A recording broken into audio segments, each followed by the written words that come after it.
C'est parti pour découvrir un élément important, les timelines qui sont des containers à animation. Si vous voulez, on va pouvoir les mettre à l'intérieur. Ça nous permet une plus grande mainmise sur ces animations, on va pouvoir mieux les manipuler, les lancer, les poser, etc. Vous allez voir que c'est plutôt sympa avec les timelines. Donc, ce qu'on va faire ici pour démarrer. Hop, mode fenêtré, split, tac. Alors, on se met l'index à gauche. Et alors, ce que j'ai envie de faire, je vais réduire... Tac.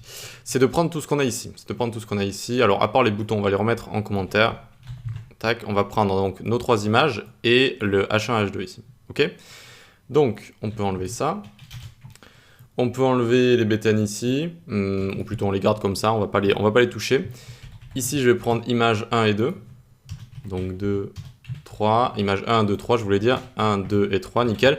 Et maintenant, il faut prendre également les deux titres qu'on a là. Donc, titre 1 par exemple est égal document.querySelector query selector, tac, et on prend notre H1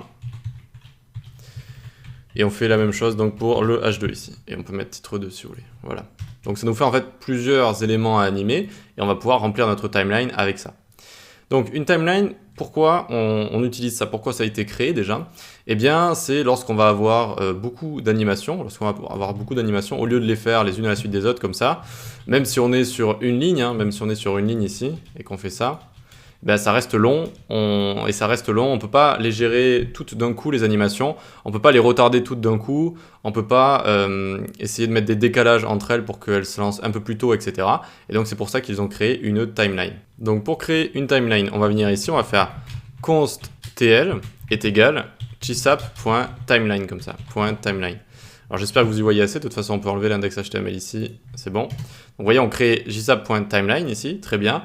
Et on verra que là, on peut mettre un objet avec plusieurs propriétés pour gérer la timeline. Est-ce qu'on a envie de la lancer à l'envers, à l'endroit, etc. Pour l'instant, on laisse comme ça. Donc là, la timeline, elle est créée. Maintenant, il va falloir la remplir avec des animations. Et donc, comment ça marche? Eh bien, on peut faire TL comme ça.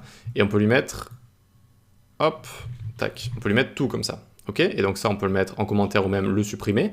Et donc là, ce que ça va faire, c'est-à-dire que la timeline de base va se lancer, vu qu'ici, elle est dans notre code, et elle va exécuter ici ces animations-là. Et donc, comment on le présente? En général, on vient le mettre en dessous, comme ça, point tout, et ensuite, on peut en faire autant qu'on veut. C'est-à-dire que, donc là, on a un stagger, et c'est sur les images, donc on va plutôt prendre image 1 ici. Tac, image 1. Duration, ça va durer 0,4 secondes.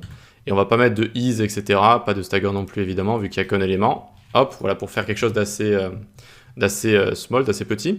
Ensuite, on fait maj alt fetch du bas. Et là, on peut mettre, par exemple, les deux autres ici. Image 2, image 3, très bien.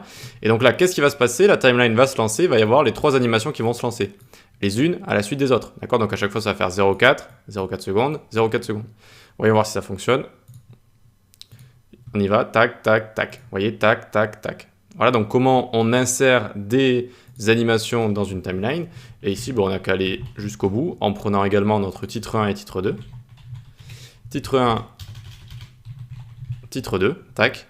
Et ici, au lieu de leur mettre X comme ça, on va leur mettre opacity. Opacity 0, on va le mettre à 2, tac. Et ce ne sera pas des to, ce sera des from. Parce qu'évidemment, on veut mettre toutes nos propriétés, les propriétés qu'on a apprises, c'est-à-dire to, from et from to ici, on peut les mettre tranquillement et donc dans notre timeline. Donc ici c'est parti, voyons voir ce qui va se passer. Hop, tac, tac. Vous voyez ce qui se passe? Tac, tac, tac, tac, tac.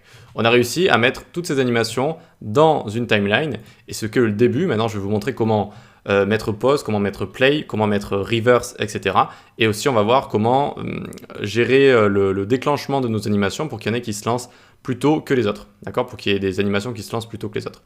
Donc, on va voir ça dans la prochaine vidéo parce qu'il y a pas mal de petites propriétés. À tout de suite.